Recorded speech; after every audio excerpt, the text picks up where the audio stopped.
কে?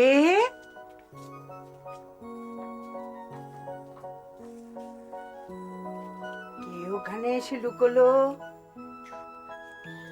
কি হয়েছে? ওখানে লুকিয়ে আছো কেন? ওরা আমাকে খুঁজছে। আমার এখন ডায়ালিসিস হবে তো। কাদের কথা বলছো? নার্স দিদি, ডাক্তারবাবু, এরা সবাই। ও তাই নাকি? হ্যাঁ, যদি ওরা আমাকে এখানে খুঁজতে আসে, তুমি ওদের বলে দেবে আমি এখানে নেই। আচ্ছা বেশ, তাই বলে দেবো। তার আগে তুমি আমার কাছে এসো। এসো। কিন্তু ওরা যদি আমাকে দেখে ফেলে? না না, কেউ দেখতে পাবে না। এসো, কেউ এখানে আসবে না। বসো বসো।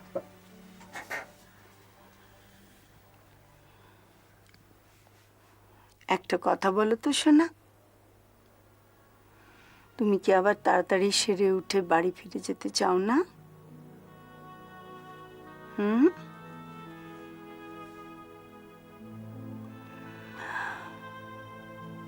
আবার আগের মতো স্কুলে যেতে, বন্ধুদের সাথে খেলা করতে ইচ্ছে করে না তোমার? তাহলে ডায়ালিসিসের ভয়ে লুকিয়ে থাকলে তোমার অসুখ সারবে কি করে? হুম? আর অসুখ না সারলে তুমি তো বাড়িতে ফিরতে পারবে না। আমার ভয় করে। ভয় কিসের? তুমি তো ভীষণ সাহসী মেয়ে। তাছাড়া ডাক্তার বাবু, শিউলি দিদি সবাই তো আছেন, তোমার কোনো ভয় নেই। কি হলো সোনা? তাড়াতাড়ি সেরে না উঠলে তুমি স্কুলে যাবে কি করে? হুম? স্কুলে গিয়ে পড়াশুনো করে তুমি অনেক বড় হবে। ডাক্তার হব? হুম, নিশ্চয়ই হবে। ডাক্তার হবে, সবার রোগ সারিয়ে তুলবে। ডায়ালিসিস করব? হ্যাঁ, তখন তো তুমি ডায়ালিসিস করে সবাইকে সারিয়ে তুলবে। কি পারবে না?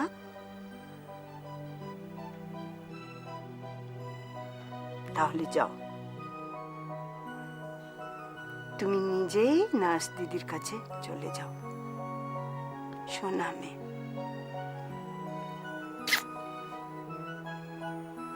যাও।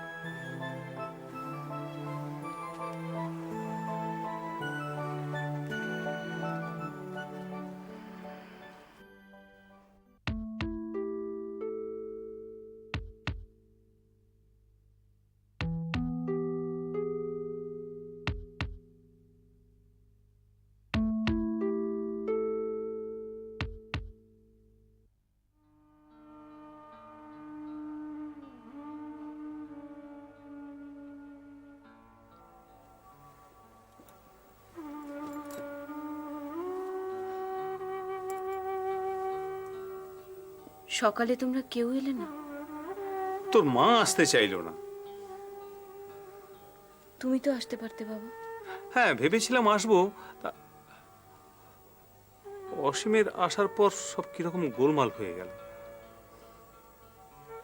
অসীমকে এখনই সব কথা বলে দিলে?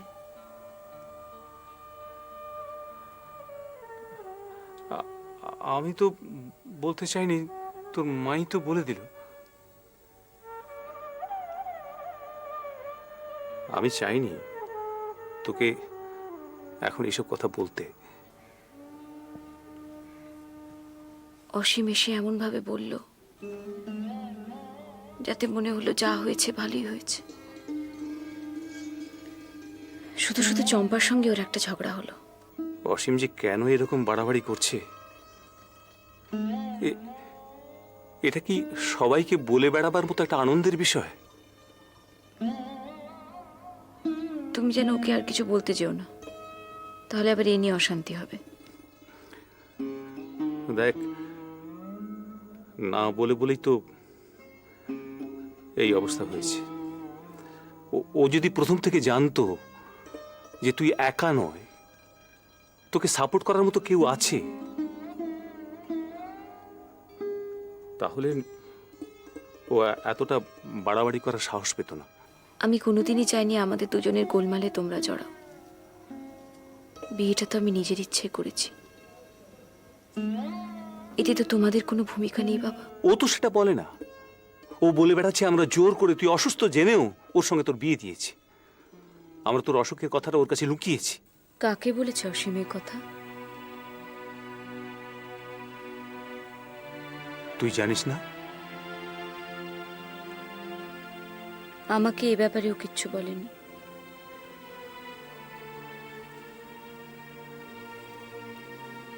তোর মা বলছিল। ও, মা বলছিল, তুমি শোনোনি? হ্যাঁ, আমাকেও বলেছে। তাহলে এতদিন বলনি কেন? তোর মা বলতে বারণ করেছিল। তাহলে আজ বললে কেন? ভেবেছিলাম কোনোদিন বলবো না, কিন্তু আজ হঠাৎ বলে ফেললাম। কি চাইছো তোমরা আমাকে বলবে? দেখ, আমি আমি ঠিক বুঝতে পারিনি। তোমরা কেউ কিচ্ছু বুঝতে পারো না বাবা। তুমি, অসীম, সবাই এখানে এসে তোমাদের নিজের কথাটা বলো, অথচ আমার মনের কথাটা তোমরা কেউ বুঝতে চাও না। আমার মনের কথাটা তোমরা দুজনে কেউ ভাবো না। তুই কি বলছিস মা? মার ব্লাড গ্রুপ মেলেনি, সেটা অসীম এসে আমাকে জানালো।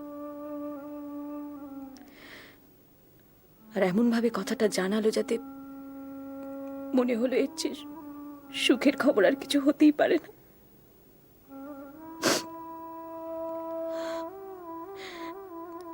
এখন তুমি এসে জানালে অসীম সবাইকে বলে বেড়াচ্ছে তোমরা জোর করে আমার বিয়ে দিয়েছ। এই কথাগুলো কি এখন না বললেই চলতো না বাবা?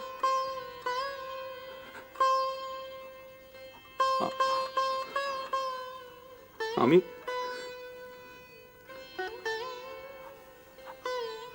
আমি সত্যিই বুঝতে পারিনি মা। তোকে কষ্ট দেবার জন্য আমি এই কথাগুলো বলিনি। কথাগুলো তো আনন্দের নয় বাবা, কষ্টের। শুনে কষ্ট তো হবেই।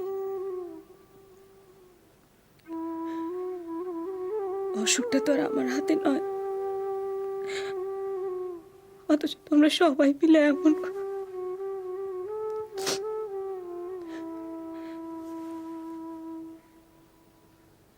অসীম তো স্পষ্ট জানিয়ে দিল ও এখন যা করছে কর্তব্যের খাতিরে। মন্দিরা, তুই মন খারাপ করিস না মা।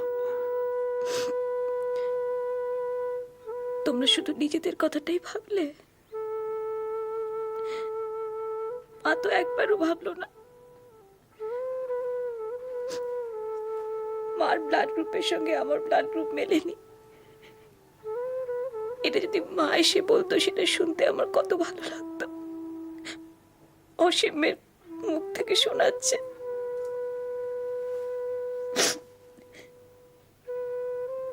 তোমরা তো এটা বোঝো বাবা, তোমরা ছাড়া আমার কেউ নেই, অথচ তোমরা যদি আমাকে না বোঝো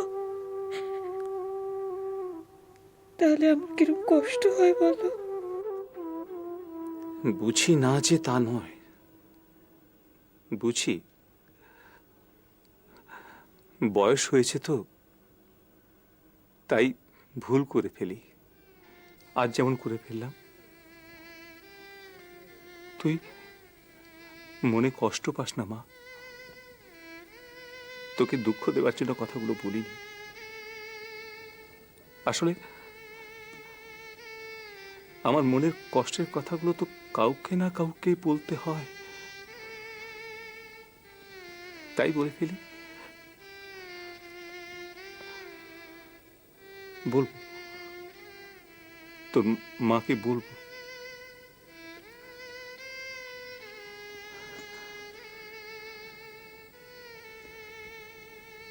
আজ তাহলে আসি মা। সাবধানে যেও।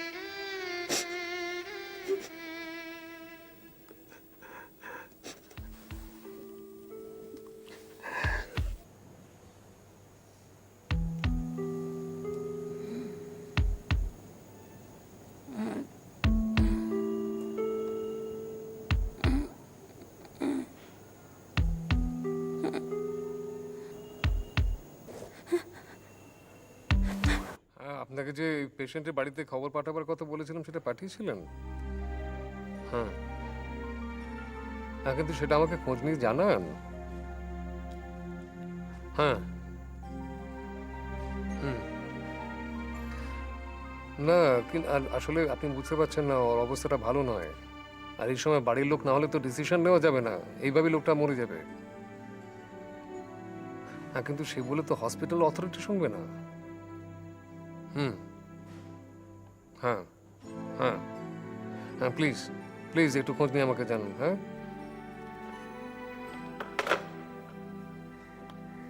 আশ্চর্য, এতবার খবর পাঠানো সত্ত্বেও বাড়ির লোকে আসছে না, অথচ এদিকে যে অবস্থা, ইমিডিয়েটলি ট্রান্সপ্লান্ট না করতে পারলে কে জানে, হয়তো টাকা পয়সার কথা ভেবেই বাড়ির লোকে মুখ হচ্ছে না।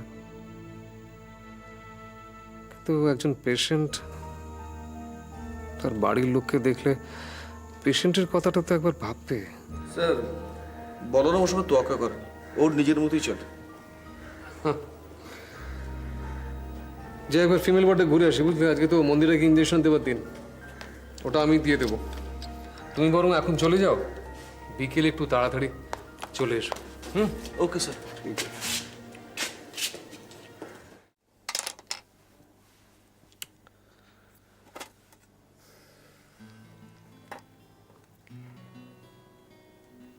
আজকে যে আপনি নিজে ইঞ্জেকশন দিতে এলেন, আপনার জুনিয়র ডক্টরটি কই? কেন, আমি ইঞ্জেকশন দিলে ব্যথা বেশি লাগবে? আমি কি তা বলেছি? তাহলে বরং আপনি ইঞ্জেকশন দিলে আমার একটুও লাগবে না। তাহলে চটপট হটপট দিয়ে দিন। বাবা, আমার কাছে 2 মিনিট বেশি থাকলে কি খুব ক্ষতি হবে নাকি আপনার?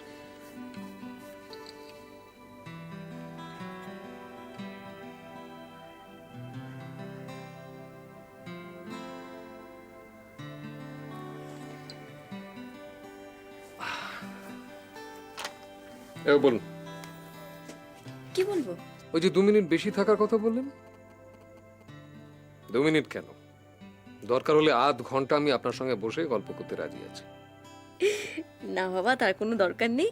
আমি অন্যান্য পেশেন্টদের অভিশাপ কুড়োতে চাই না। শুনলাম আপনার এক পুরনো বন্ধু নাকি দেখা করতে এসেছিল। কে? রঞ্জন? যাক, আপনার কানেও কথাটা গিয়ে পৌঁছেছে। গেছে। আপনার জীবনের আরো একটা গোপন কথা আমরা জানতে পেরেছি, যেটা আপনি লুকিয়ে রাখতে চেয়েছিলেন আমাদের কাছ থেকে। আপনি অভিনয় করতেন নাটকে।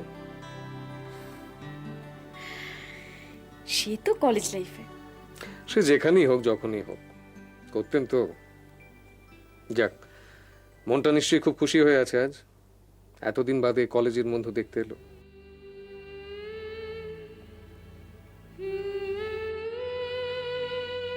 কি হলো?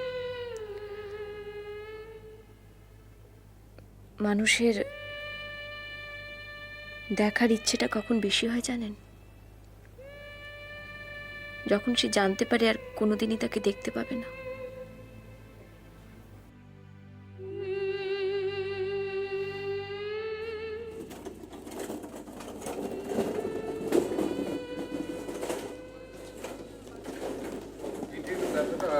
কেন হচ্ছে সেটা জানা দরকার, কিন্তু ইউরিন কালচার রিপোর্টটা যতক্ষণ না হাতে পাচ্ছি ততক্ষণ কিছুই করতে পারছি না। এদিকে জ্বরটাও রিমিশন হচ্ছে না, ঠিক সকালবেলা জ্বরটা আসছে, প্রায় 3 অবধি উঠছে মাঝে মাঝে, আবার বিকেলবেলা নেমে যাচ্ছে। ওই জন্যই ইউরিন কালচার রিপোর্টটা খুব তাড়াতাড়ি দরকার, কারণ জানতে হবে যে কোনো ইনফেকশন আছে কিনা, বিকলেও হতে পারে। হ্যাঁ, আপনি পজিটিভলি কালকে সকালের মধ্যে আমাকে রিপোর্টটা নিয়ে রিপোর্ট করুন আমাকে। কাল কাল সকালে তো হবে না, কেন? আমার কালকে বিকেলে ডিউটি। আপনি বিকেলে যখন রাউন্ডে আসবেন তখন দিয়ে দেবো। দেখুন ডক্টর মল্লিকা, ডক্টর মিশ্র ছুটিতে যাবার আগে এই কেসটা সম্পর্কে আমার একটু স্পেশাল কেয়ার নিতে বলে গিয়েছিলেন, তাই অ্যাজ এ রেফারেল কেস আমি আপনাদের ওয়ার্ড ভিজিট করতে এসেছি। কিন্তু ডক্টর মিশ্রের জুনিয়র হিসেবে আপনার দায়িত্বটা তো কম নয়। আপনি যদি মনে করেন যে 12 ঘন্টা বাদে রিপোর্টটা দিলে চলবে, তাহলে তাই দেবেন। ওকে? স্যার, হ্যাঁ বলুন। I am really very sorry. আমি কাল সকালেই আপনাকে রিপোর্টটা দিচ্ছি। That's the spirit. শুনুন ডক্টর মল্লিকা, আমাদের প্রফেশনটা তো আর 5টা প্রফেশনের মতো নয়, তাই এখানে আমাদের রিল্যাক্স করার স্কোপটা খুব কম। মাত্র কয়েকটা সেকেন্ডের তফাতে একটা জীবন তো শেষ হয়ে যেতে পারে। একটা মানুষ যখন অসুস্থ হয় তখন তার যতই টাকা পয়সা থাক, আত্মীয় স্বজন, বন্ধু বান্ধব থাক, সে কিন্তু অসহায়। কারণ ডাক্তারের কাজটা তো আর কেউ করে দিতে পারে না, তাই না? এনিওয়ে, আমি বোধহয় একটু বেশি কথা বলে ফেললাম। না না স্যার, একদমই না। 1.5 বছর হলো আমি এখানে এসেছি, এখানে কাউকে এরকম করে ভাবতে দেখিনি। আমি নিজেও তো নিজের এথিক্স ভুলতে বসেছিলাম এবং আমি অত্যন্ত লজ্জিত। আমি কাল সকালে রিপোর্টটা নিয়ে আসছি। প্লিজ।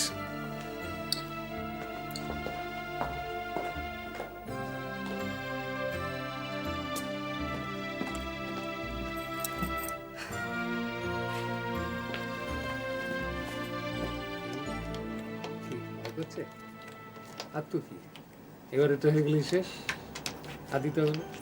বাড়ি চলে যেতে পারবো? হ্যাঁ, বাড়ি যাবে না? বাড়ি যাবে, বন্ধুদের সঙ্গে দেখা হবে, খেলা হবে। আর স্কুলে? স্কুলে তো যেতেই হবে, পড়াশোনা করতে হবে না? মন দিয়ে পড়াশোনা করতে হবে, কত বড় হতে হবে, তাই তো?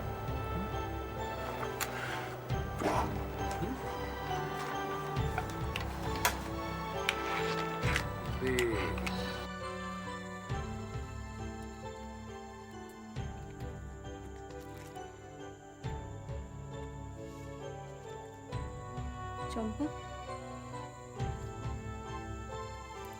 শোনো। কি হলো?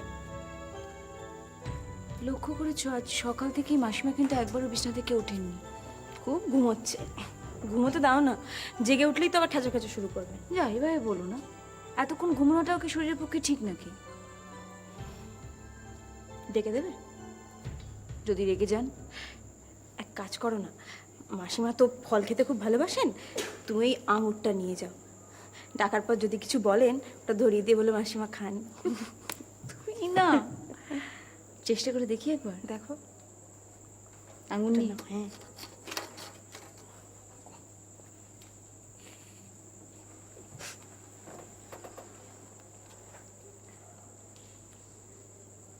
মাসিমা, মাসিমা, ধর তো। মাসিমা,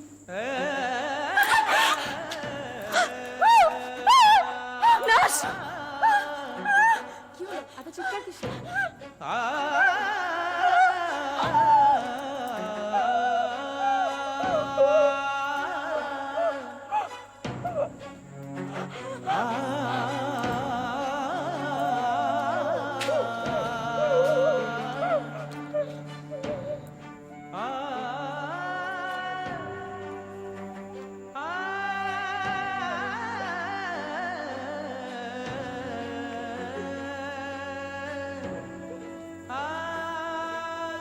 কি যান, আপনারা যার যার বেডে চলে যান।